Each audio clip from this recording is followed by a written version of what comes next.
the right channel, the Underdog Research Channel, and I'm the principal researcher of all things technology, Underdog Researcher, where we put the research over the hype. Let's get started.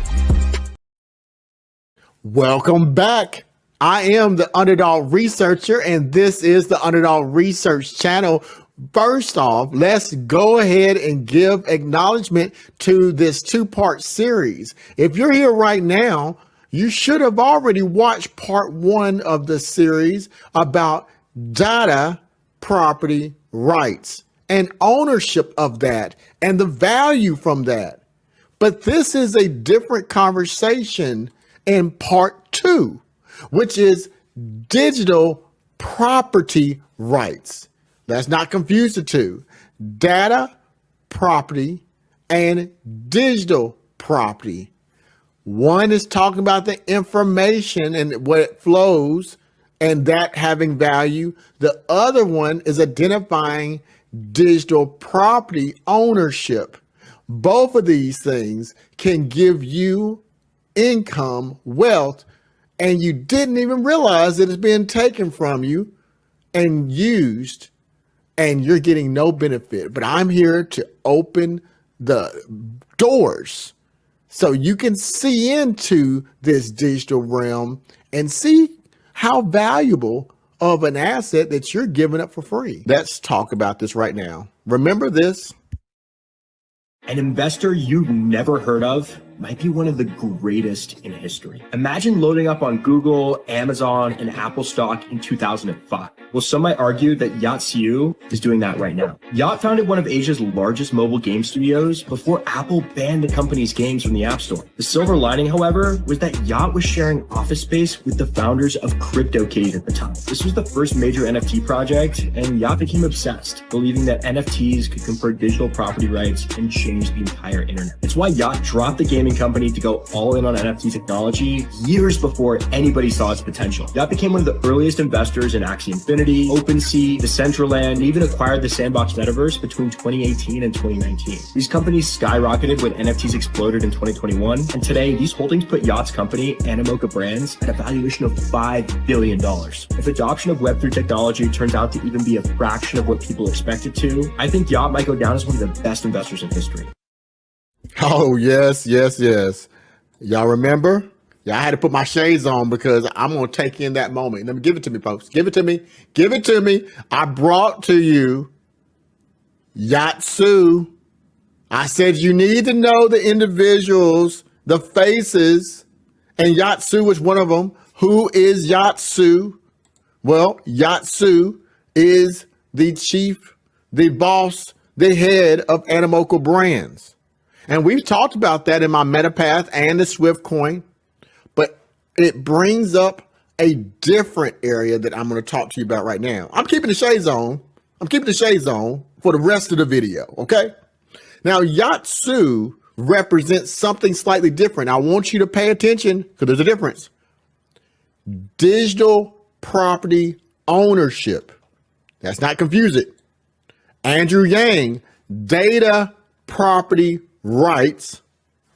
Yatsu, digital property ownership.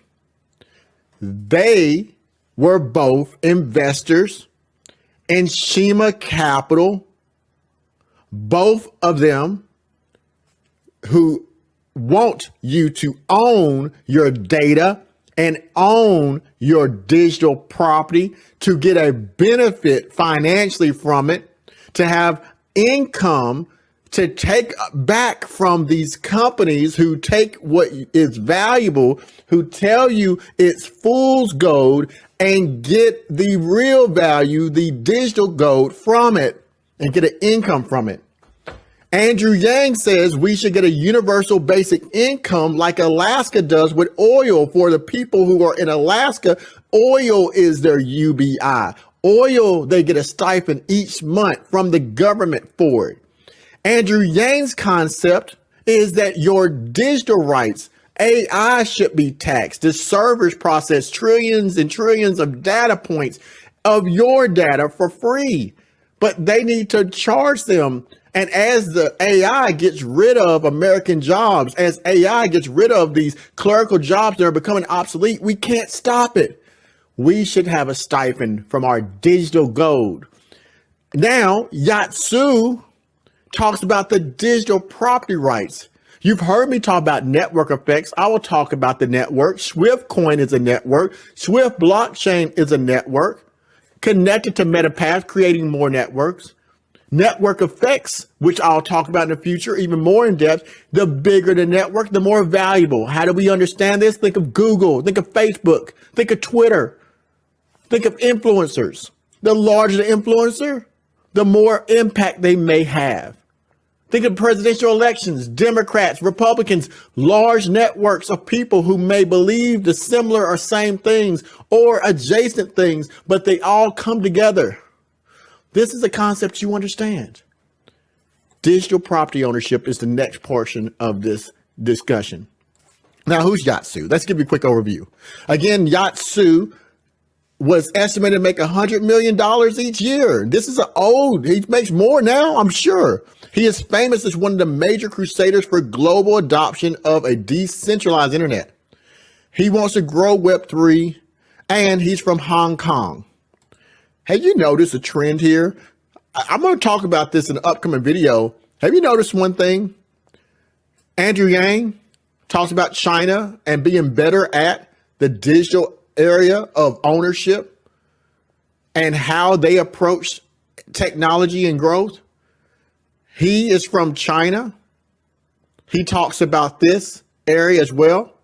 He also talks about the ownership of digital property rights and how people sometimes don't really, who are from America, truly realize the powerful nature of the American dream of owning it, because we've been trained to see it and conditioned that it's just fool's gold, that it's not valuable. And then John Shin said the same thing. See, everybody else gets it. I want you to get it if you're rocking with the Underdog Research Channel. But let's hear it from him. Let's see what he has to say. Check it out. And tokenization is a way in which you can give common ownership, whether this is in the form of DAOs or in the form of networks, to the end user, because we can now fully and truly own a piece of the network in Web3. When do you think people will start realizing how valuable the data, like their activity, daily activities, and all the things that are giving away for free, when will people come to realize how valuable that is? When the next door neighbor is basically in a job that does that, or makes money in that area, or suddenly generates value from that. We can see this, for instance, in places like the Philippines. I know there's a game that we backed very early on called Axie Infinity that did really well. It's gotten in the headlines of mainstream media often for bad reasons, because people talk about the speculation, and we can talk about that a little bit, because Web3 is really an underpinning of a capitalist framework. And I think one of the reasons why a lot of people are anti-Web3 is because they're actually anti-capitalism. So I think there is a little bit of that aspect as well, which is also the reason why I think Asia is very pro-Web3, because Asia is generally very pro-capitalism. If you think about the history of Asia, I mean, most of us didn't even have, my parents' generation didn't have property. There was no capital whatsoever. Yeah. The government or whatever sort of dictatorship owned the land or that feudal properties that they had, they would just take it away from you. So we broadly benefited. I mean, we're here in South Korea. 40 years ago, the GDP of South Korea was smaller than North Korea. Yes. And look today, it's the 12th or 13th largest sort of GDP in the world. So capitalism works. Capitalism works. And in living memory, we remember that.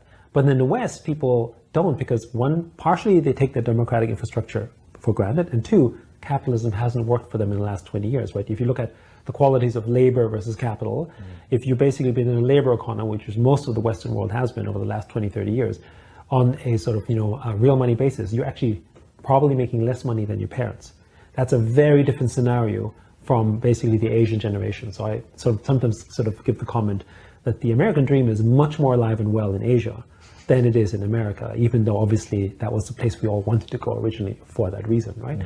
So the point though is that it's because my friends, my neighbor, my next door guy, someone I see, they're making money from this, they're creating value, and I want to understand that better. That's how it's worked so far. And really think about it, the earliest narrative of this has been Bitcoin, right? And for those people who have known friends who have made value from Bitcoin, for instance, it intrigued them, and they go, oh, What's that? Let me learn about that, right? And then essentially you basically get sort of that social connection, and you get essentially people who start talking about it. In the Philippines with Axie Infinity, when people started making money playing games, it was small money because obviously the income is lower in Philippines. Then, in that sort of village neighborhood, people started talking, and then they all started doing it.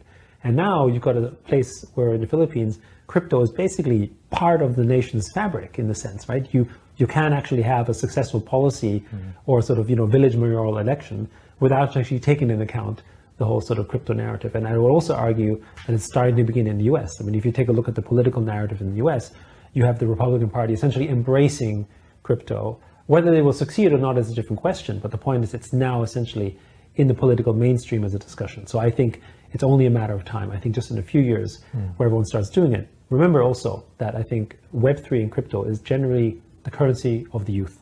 They understand tokenization, maybe not as a system, but intrinsically the digital world is their world. People like me, we're digital immigrants, right? We came in from an analog world and we went into the digital world and we tried to understand it. They were born into this. They play games when they're young. They make their friends online. Yeah. So it makes sense for them to own their life online. It makes sense for them to own their data, their network effects, and through tokenization, they can do that. So I actually think this is also generational. Just like how back in the days when people looked at social media, and people in my generation looked at MySpace and Friendster and then eventually Facebook and then said, what's that? That's a fad. Well, and look today, right? So again, I think you just have to look at the youth to basically see what the future is like. So you just heard it there. This is from September 19, 2024, Yatsu Redefining Capitalism. I love what he said there, and I want to bring this to attention. I'm going to keep going back to the core aspects of the video that we're talking about. Let's go ahead and remind you before we keep going. Digital property ownership and data property rights. Both of these can be accomplished through Swift and MetaPath. But the bigger concepts that connect it all is the mindset behind the people who invested into these projects, not the individual retail investor. I'm talking about the hedge funds. I am talking about the billionaires. I am talking about the millionaires. That is what I want you to understand. Forget about why you want to. Let's talk about why they did. So he talks about something and he says, and I love what he said there, and I'm going to bring this up again, redefining capitalism, that if you are over the age of 39, you're a digital immigrant. See, you were born, if you're 40 and up, you are a Gen X. You were born into analog. There wasn't these cell phones. There was not this digital age yet. In the 90s, it transitioned. So you're a digital immigrant. You got your papers. But those who are younger, the people, the 2000s and up, for the last 20 years, they are native. They were born into the digital realm. See, I can explain it to them and they get it, but you need to get it. You need to see the Google before it's Google. You need to see the Apple before it's Apple. I'm having to convince you. These people here, these billionaires who make 100 million a year or more, $1 million a year or more, they see the future, but we have been conditioned. As he said in his video there, other areas don't take for granted the democratic aspect that the Western hemisphere, us, sometimes do. See, other places take these rights from their communities and they don't even give it to them to start with, where we don't see the value because the companies have convinced us. We are voluntarily giving up our digital data rights, our digital property rights, two different things. And here we are together, and we have an opportunity here. We have an opportunity to see something early. If you don't see it already, I'm not getting rid of my Swift coin because of the potential of what it can do in the future. I'm not going to get rid of my Mocha ID because of what he's saying to me. See, I believe the words because of the information that I have received and research. It tells me that I need to see the value of my data and see the value of data ownership. We've been renting too long and don't know what it's like to have a mortgage than to own the house. We always want to feel that the government must own it, but you have value and you have a choice, and they're talking about that here. Now keep going with this. Let's talk about it. Animoca Brands is who he is over. They are huge. They take in billions of dollars a year. Yatsu talks about their relationship with Yida Gao over Shima Capital. I want you to hear their words, his words. Yida Gao, the CEO of Shima Capital, exemplify the early stage venture capital that needed in the Web3. Shima's strong focus on supporting founders and willingness to bash through walls for their sake resonates well with Animoca Brands, said Yatsu, the co-founder and executive chairman of Animoca Brands. This is what he said about Shima Capital, who invested in MetaPath.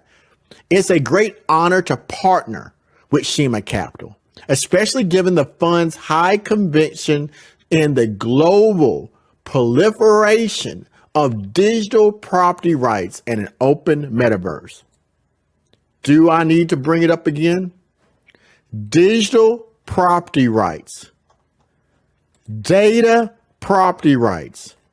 Andrew Yang, associated through Shima Capital.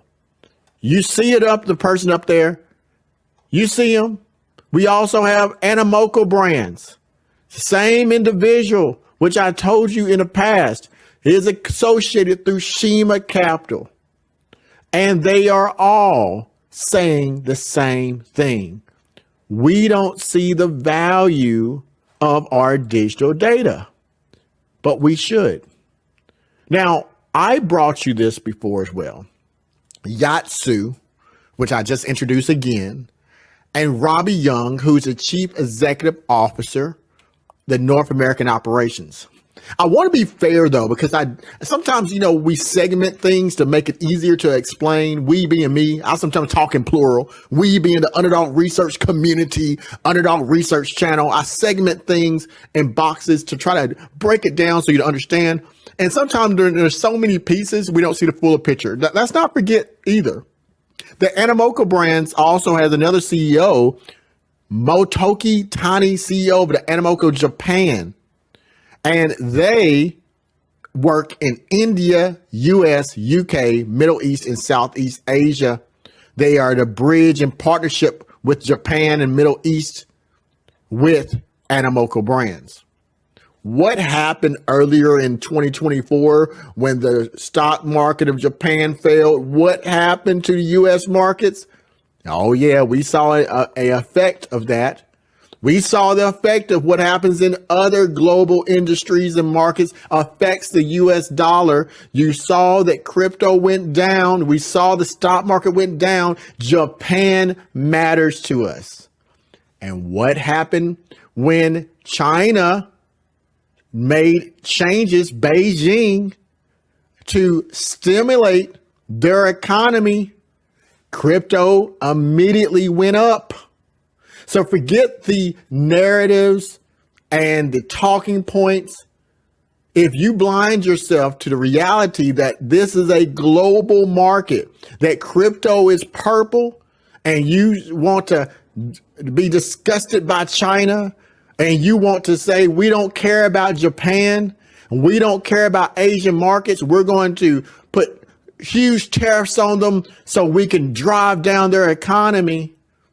Their economy affects your crypto, so you got to be concerned with everyone's piece of the pie if you want your project to be successful. Crypto is purple. Now, I can't push that more. I don't care if you think that you just want to be pro-American. Being pro-global utilization, proliferation globally, global trends is the concept that crypto, Bitcoin was established on. Partnership, when it comes to this thing, will not work. Crypto in itself, the ideology was made to be a disruptor of the norm, to be a disruptor of the SWIFT that we use today in the finance, to be a disruptor of the centralization. And we're trying to centralize crypto being partisan. We are missing the point, and we can't do it. It's like putting a triangle through a square peg. It cannot be done. We must have the global interest to help you see your projects go up. China's economy went up, crypto went up. Japan's stock market crashed here in America. If you don't see that connection, you're crazy. Now, I'm not saying we shouldn't protect our intellectual property and interests. I'm not saying that at all. What I'm saying, though, is technology has no partisanship. We have to be biased to ourselves. Now, let's keep going, folks. Animoca Brands, I just talked to you about, and we talked about network effects. Now, I brought you this in a previous conversation, and we talked to Robbie Young. And who is Robbie Young? Robbie Young is the CEO, the Chief Executive Officer of the North American aspect of Animoca Brands. And he talked about the bigger the network, the other connections. They're not concerned, Animoca Brands being they're not concerned about the price action, daily price action. It's irrelevant to them. You need to know why they invested in Swift, why they invested in Turbo, why they created Mocha ID for its interoperability, why do they have investment in Swift for its interoperability, why they invested in MetaPath for the interoperability, its ability to connect to multiple things. Networks, the networks have value. See, the networks brings to value digital property ownership transfers and the metadata, the data about you through that network. See, the networks make valuable the other aspects of it, such as the data property rights, data about you, the digital gold that they tricked you into believing is valueless, that is fool's gold, but it's not valueless. It has value. That's what I'm preaching about today. Do you hear me?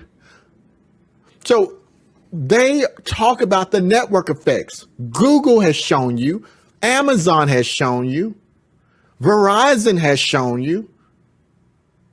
All these companies have shown you the bigger the network, the more potential for growth, the more people behind it. Ants shown you in nature. The bigger the ant colony, another ant colony wants to evade. They stand off. Have you ever seen it? Ant colonies attack each other. The ants will stand left and right, and they will stand right by each other. And when one wants to evade, they do mathematics, ants, to determine if they have enough ants to overtake you. By how many line up? If the ants on one opposing side believe they have more numbers, they evade and they kill every ant in that colony and put their queen there and take over two ants. Militaries have done this since the beginning of time. It's in nature, and it's natural for you to understand that your data by itself still has value, but everyone's data on a network has more value, and you should get into this digital gold. And you are, if you're invested in a project that's already laid a foundation for these concepts of data property rights and digital property rights. Two different concepts that SWFTCoin and MetaPath are into, and other projects as well. So as we move forward, I'm going to bring this back up because we have other projects that have already gotten into this concept, and you want to be in a position where you sit on something that may have more value. So going back to the network effects, which I brought up, we heard from Robbie Young, but let's hear from him again and remind you of what he said. We've worked hard on over the last 5 or 6 years that we've been in this part of the business is to really help people to understand that in traditional games, and in fact, in all of Web 2, you don't really own the digital stuff that you pay for. You only rent it. You're essentially renting a software license, but you don't own it. So you don't have any of the financial benefits that come with actual legal ownership, where you can build asset value, you can trade it, you can dispose of it, you have actual agency and rights over it. We can facilitate all of the exchange of these tokens across multiple, software applications. So in layperson's terms, it means you can take your stuff, whether it's your money or your game assets, from one game to another game to another game. But because it's tokenized, it's not just limited to games. So, if I buy a piece of digital art, I can take that tokenized NFT art and put it on the wall inside my virtual house, inside my game, because it all runs on the same token standards. And so if I can do that, then I can also take that piece of tokenized art and I can take it to a lending protocol and I can pledge it as collateral to get a loan, right, of cryptocurrency. And then I can use that in the game to buy more content, and I can use that content and I can pay back the loan for my art, and et cetera, et cetera. So all of these applications, regardless of the fact that they exist in a domain of gaming or art or decentralized finance, can all connect together. And it's because they can connect together that's what drove our investment strategy. Because in fact, why shouldn't we support a DeFi lending protocol? Because actually they're going to be lending to our gamers, et cetera. Oh, wow. There's a lot there. So I've hit home over and over again, these network effects, digital property rights, digital data rights. But what did he say here? I'm going to rewind it just a little bit. He said something I want you to hear. Let's see if I can bring it to you. Check this out, folks. Check this out. We're going to go back. I'm going to run it back. Check out something he said. We've worked hard for my art, and et cetera, et cetera. So all of these applications, regardless of the fact that they exist in a domain of gaming or art or decentralized finance, can all connect together. And it's because they can connect together that's what drove our investment strategy. Because in fact, why shouldn't we support a DeFi lending protocol? Because actually they're going to be lending to our gamers, et cetera. All right. Do you hear that? It doesn't matter what it's in. We're going to learn. You're going to mess around and find out today with Underdog Research Channel. It doesn't matter at all whether it's decentralized finance, whether it's crypto. It doesn't matter, because all of it connects back. That's why Animoca Brands invested in MetaPath and SWFTCoin. Yes, I just said it. I showed you that they're connected through MetaPath to use the network of Swift, because they say they're going to connect it to even finance. Because ultimately, why wouldn't they? He just said it. Connect it to finance, because ultimately they're going to use that money in the ecosystem for buying their games and other products. But I want you to know this. It's already happened, and you need to know about it. Check this out. Arcanium Capital disrupts Web3 venture capital with circular economy. February 7th, 2024, Forbes magazine. See, I gave you a lot. You might not remember this, but I brought this to you. Let's talk about it. MetaPath received seed funding from multiple places.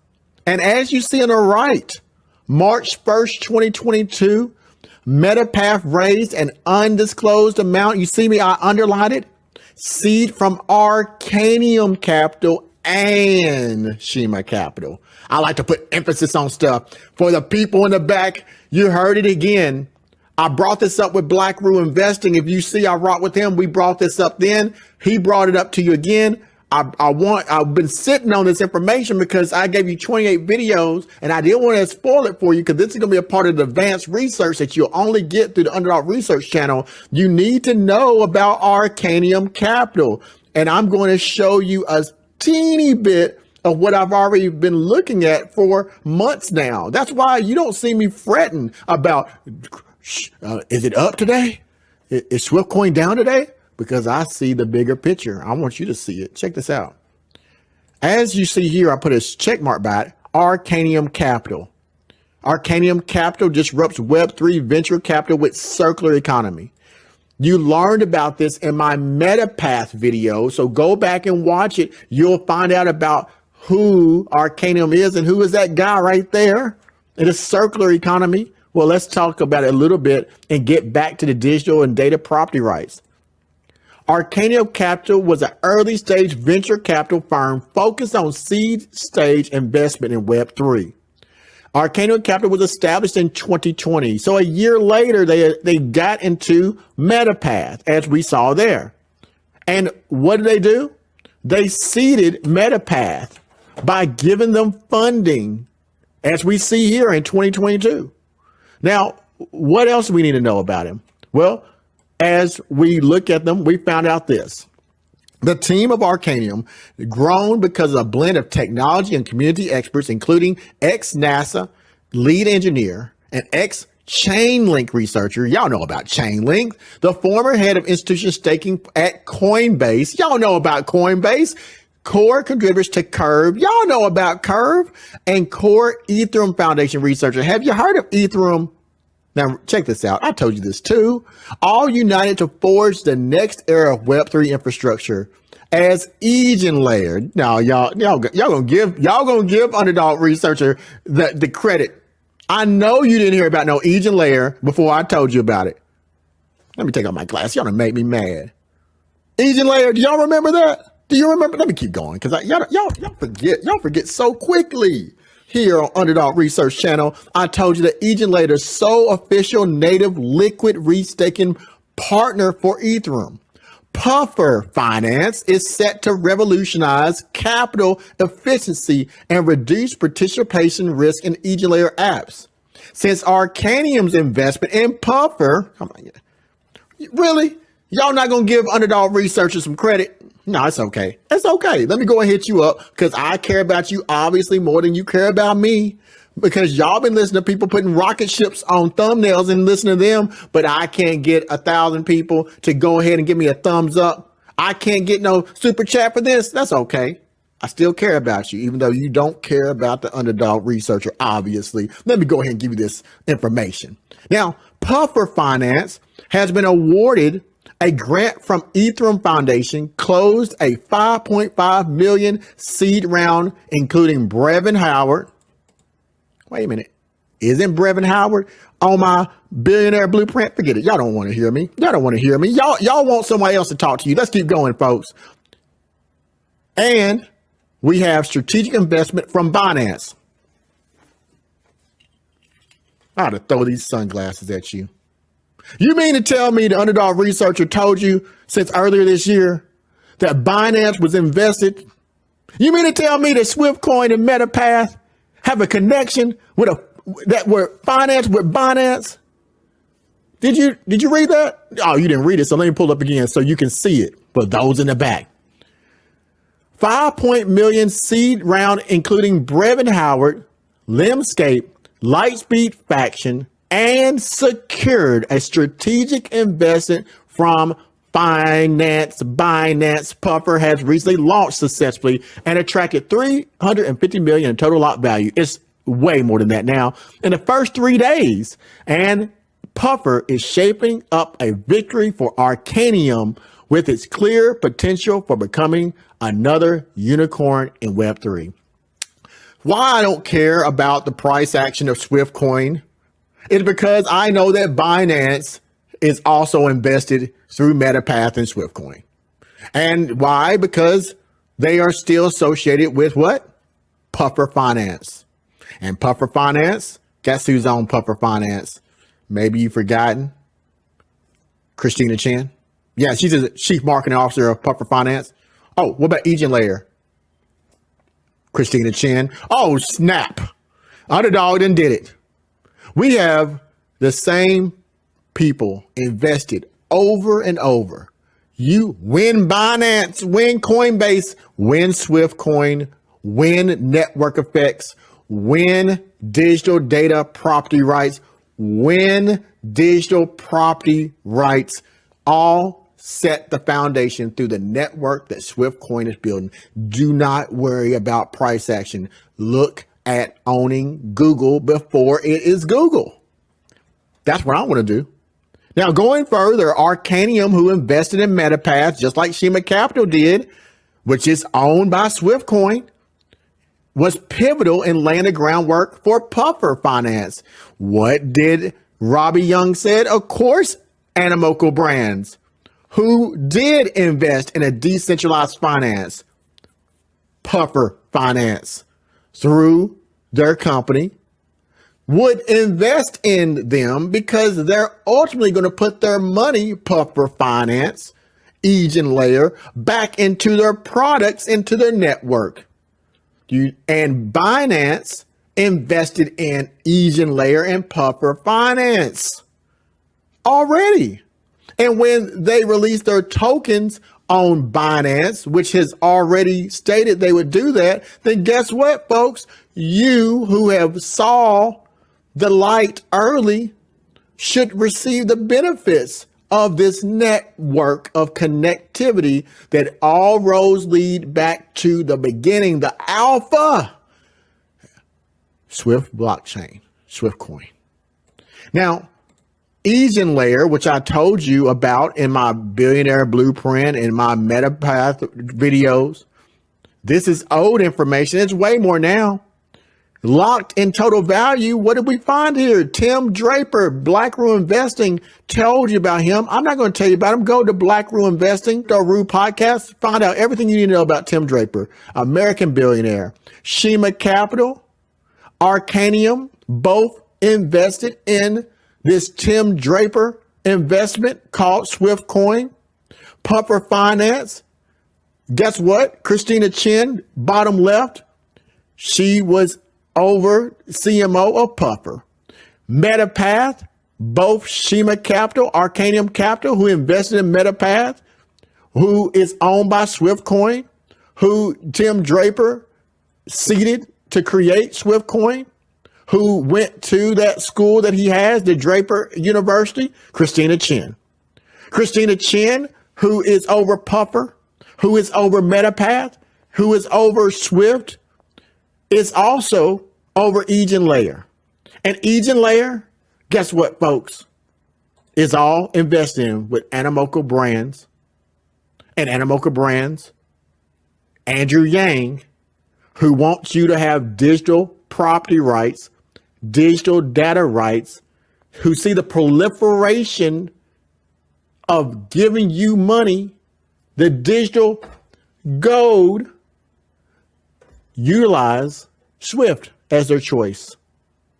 So you need to see that when you're looking at this project of Swift, there you see Tim Draper, who's with Liu Chang Zhen of Arcanium Capital, MetaPath and Puffer, who went to his school, Tim Draper School, Draper University. You wonder why they invested? Because they, the billionaires, are investing for digital property rights, digital data rights, and they see the value of the network. And you must see the value of your network. Now, folks, I gave you a snippet into the Money Trail series. I want you to look at the people on here. This video, the Money Trail series, will be a part of my advanced research. I've already done the research. These videos already roll when I release them. Look at the individuals below. This is a part of the new network of people you need to know about. Notice the two people I added to the middle. Andrew Horowitz, right? You know these people? Billionaires. And at the very end, Arcanium Capital, Shima Capital, John Shin. I'm going backwards, folks. Andrew Yang, Andrew Horowitz, Dragonfly Capital CEO, Yatsu Animoca Brands, Brevin Howard, billionaire hedge funds, Bill Ackman, billionaire, and then Tim Draper. Christina Chin, connected to all of them. It is not a coincidence. It is the reality of why you should look at, hold on to, and consider the long-term possibilities for why these individuals invested just 2 years ago and created this network. You are a part of the creation of something. It's been here for a while and surviving. Why is it surviving? Because they have their money in it and they want it to survive. Now, folks, there is a path, a meta path, many paths to wealth. And I'm going to show you this path in my future series for those who truly want more than emojis, the Money Trail series. Follow the billionaire money, and you currently may own digital gold with SWFTCoin. Woo!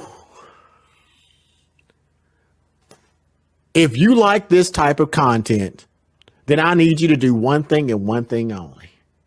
Go ahead and hit subscribe and leave a comment that says, Underdog, show me the digital gold through research like you just did. Go back to my playlist and add this video to your knowledge. Watch every single one, and I guarantee you, you'll be the most educated, knowledgeable person on this project and bigger concepts such as digital property rights, digital data rights, universal basic income like Alaska's oil. The digital gold is the new Alaskan oil. Network effects. This is what I'm going to be talking about. You won't see me keep going back. I need to teach you about these concepts for you to get it. And if you get this, you'll get everything. So folks, that's all I got for you. I hope you enjoyed these conversations that I've given you, and make sure you tune in for future conversations only here at the Underdog Research Channel. Tell somebody about me. Go ahead, look at the link in the description of this video, time coded for you to watch everything. Go ahead and join the Telegram. It's all here for you. All right, folks. So we just went through part 2. And what did we just see? We just saw the digital property rights aspect. Now, what I'm going to do real quick for those who are still with me, I'm going to turn to the community. If you have any questions, go ahead and get those questions ready for me. But before I do, some of you have never heard of SWFTCoin, so I want to give you a little information so you can know where to find it. Because as you see, this is one of the foundations of these conversations. How can I get it now? What does it cost at this present time? And what could it do in the future? So let's go ahead and take a look real quick. So let's take a look at this. So let me share this with you. First, let's look at SWFTCoin. Now, for those who can't see this, this is on CoinMarketCap. It's a web address you can go to, coinmarketcap.com. And as you can see right here, at the time in which this video was provided to you, 1 token of SWIFT will cost you 35% of a penny. We're talking about less than a penny, 1/3 of a penny, folks. Now, with that being said, to get it, how do I acquire this? Well, you can simply go to markets on CoinMarketCap. And I'm going to make this a little bit bigger so you can see it full screen if I can.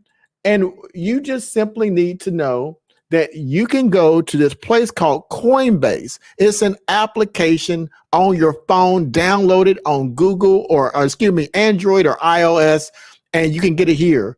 It also lists other exchanges you can get it from. So for you, connect your bank accounts if you so choose. You can get into SWFTCoin, and that'll get you connected to this particular opportunity. What else do I want you to know about? Well, next, I want you to see one more thing that I think you should know about. So I talked about digital property rights, data property rights, and I need to give a shout out to a particular project that Animoca Brands, you remember Yatsu, the billionaire who makes $100 million a year? Is something that they did earlier in the year that I want you to know about. So let me show you this as well. So let's take a look at this. So let's go to this. We're going to go to this portion so you'll be aware of it. And here this is. Now, this is called Mochaverse, Mocha ID also. Where can you find it? Go to your iOS, go to your Android. You can find it on Uniswap. It's the very top one here. You can find it in other places, but Uniswap is a decentralized exchange. And what does it cost you? At the time in which this video was being made, one token of this costs you 11 cents, 11 pennies. Now, when I first brought this to your attention, may I add that it was around 9 cents at its launch. So it went up 3 cents. And what does it matter, folks? Tell me this. Do you got 11 pennies? Do you have less than half a cent? If you got 11 pennies lying on the floor somewhere, if you got a dollar bill, you might want to consider, I can't tell you what to do, but you might want to consider Mocha ID because it's a universal token for interoperability in Web3.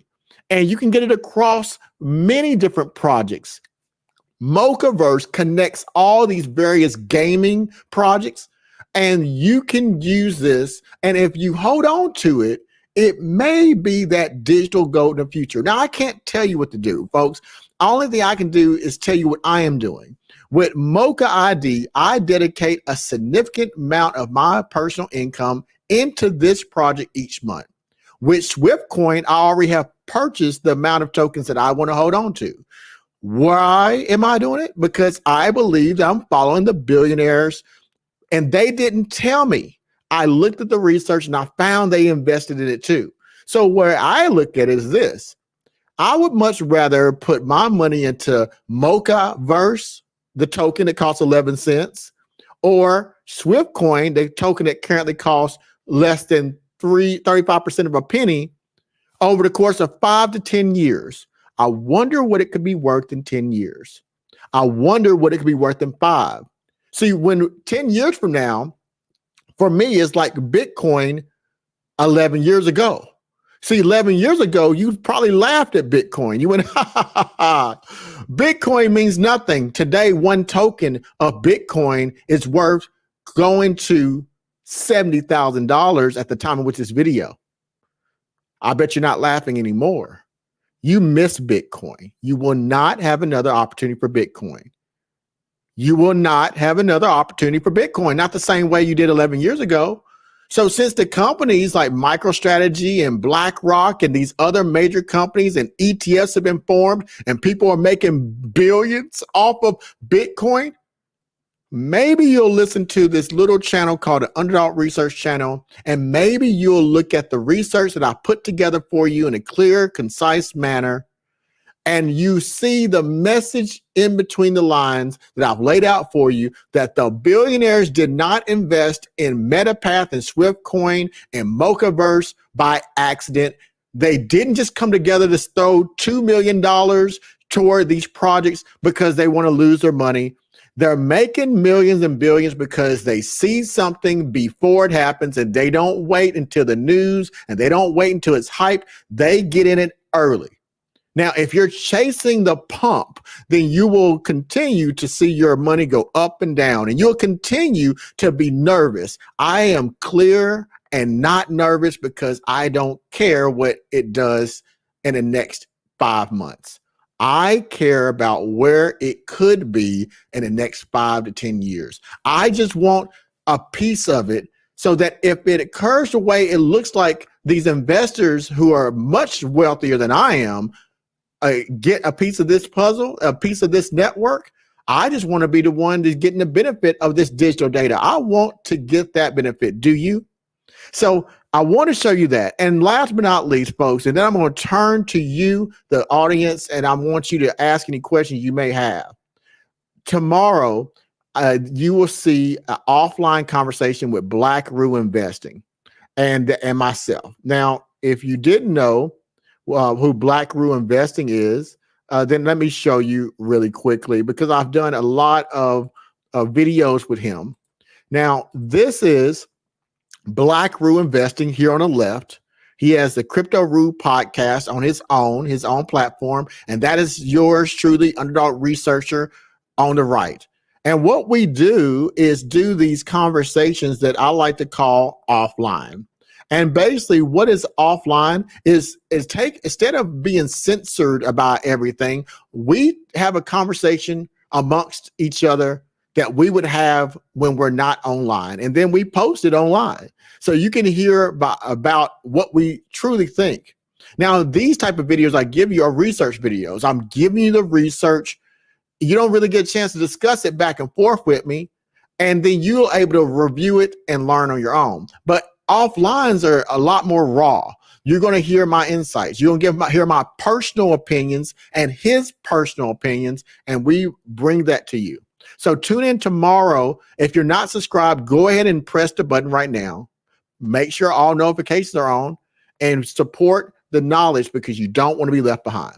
All right, folks, I'm going to take off these sunglasses now, and I'm going to look at you in the audience. Let's look at any questions you have before we close out.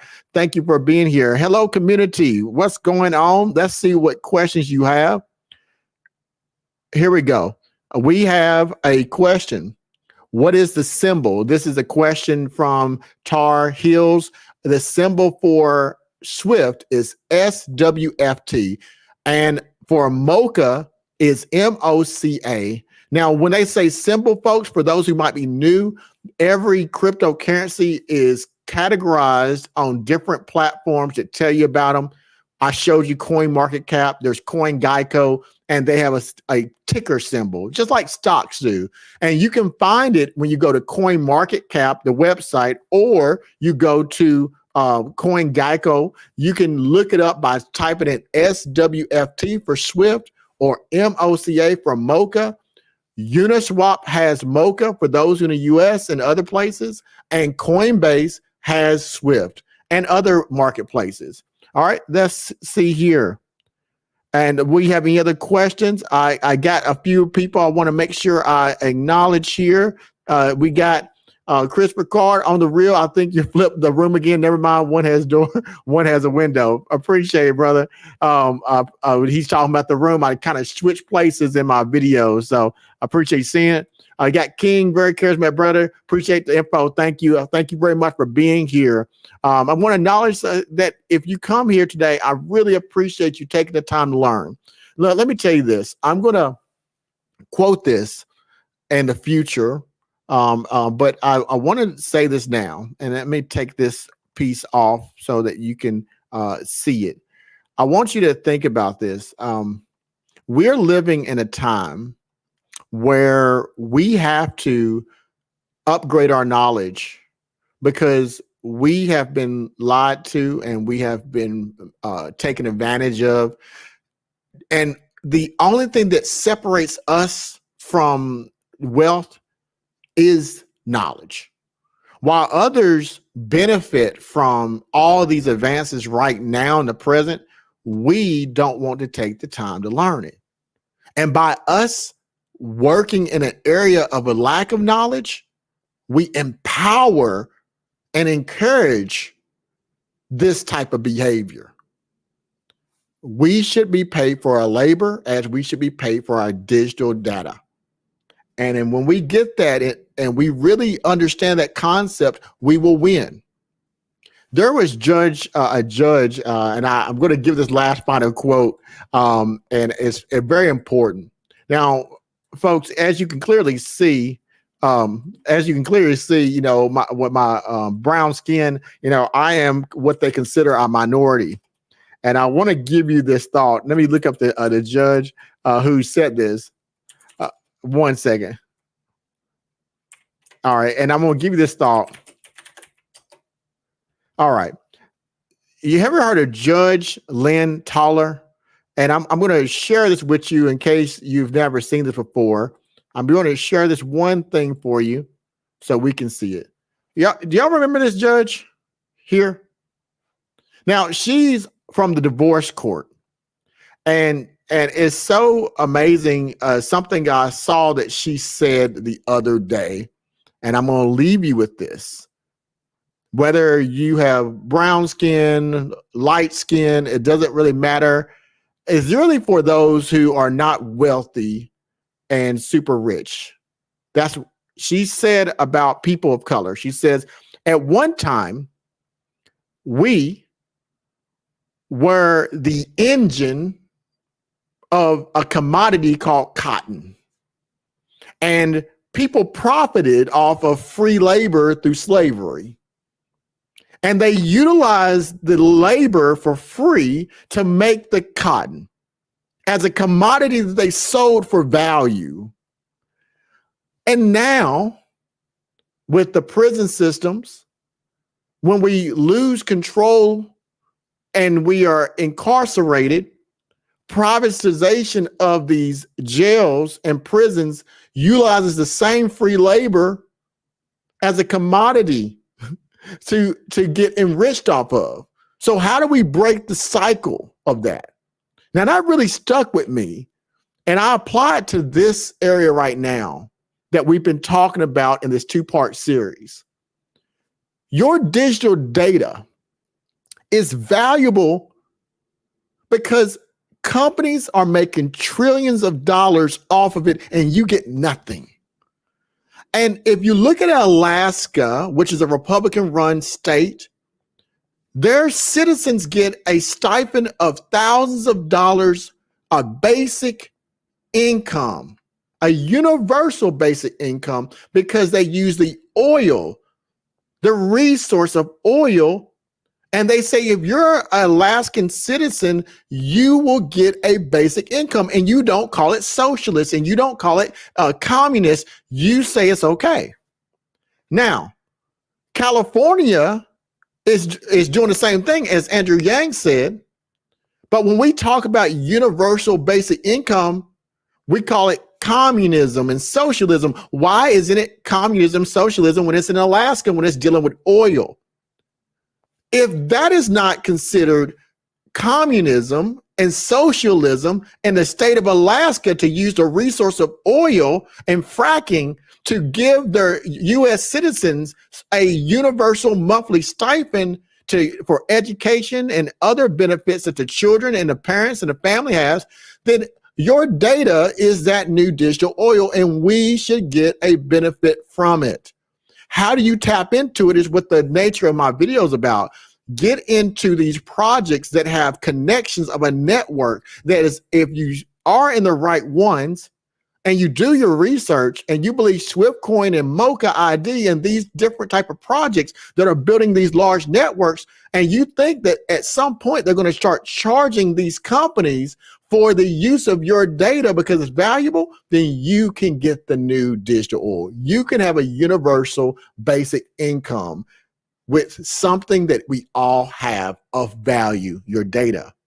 And just like they said, Yatsu, you don't own anything digitally right now. You stream through Netflix. You don't own the movie.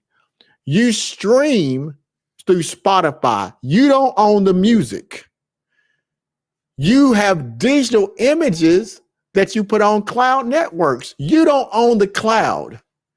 So if everything's digital and you don't own it and you pay a subscription for it, then you are profiting the companies. What I am trying to tell you is, why not take ownership and be in projects that you get some type of return so that you can profit from the digital property instead of renting your game on Xbox, for example, or Sony. Own the game, and anyone who plays the game, they should pay you. All players. This is the concept that I've kind of laid out for you. I want you to keep that in mind. Now, folks, that's all I want to talk about today. I appreciate you very much coming to the channel. I hope that you enjoyed it. Go through the playlist and you can watch all my previous videos on SWFTCoin and MetaPath so you can fully understand it from beginning to end. You'll be the most educated person on this topic, and you can help others. Share this information. Join the Underdog Research channel. Join the revolution of digital data property rights and digital property ownership for the future. That's all I got, folks. I don't see any other questions. I just want to say a shout out to Jaime, Sam Sneed, awesome Gold Nuggets. Thank you, my brother, for coming here today. I appreciate you. And thank you for everything you do, everyone who's come today. Until next time, this has been your principal researcher for this channel, the Underdog Research Channel. I'll see everyone later, and I hope that you enjoyed it and have a wonderful day. Take care. Music by Indigo Saint. Yeah, feed work. I'm moving on research. See, that's the difference between making a bag or losing a bag, or it's like work. Research. BOT make the tech work. An underdog, you like Cap Kirk. We masters in the metaverse. Just research. Deep work. What you need in a research. See, that's the difference between 100 stacks and no stacks. So we research. Light work. BOT make the tech work. An underdog, you like Cap Kirk. We masters in the metaverse.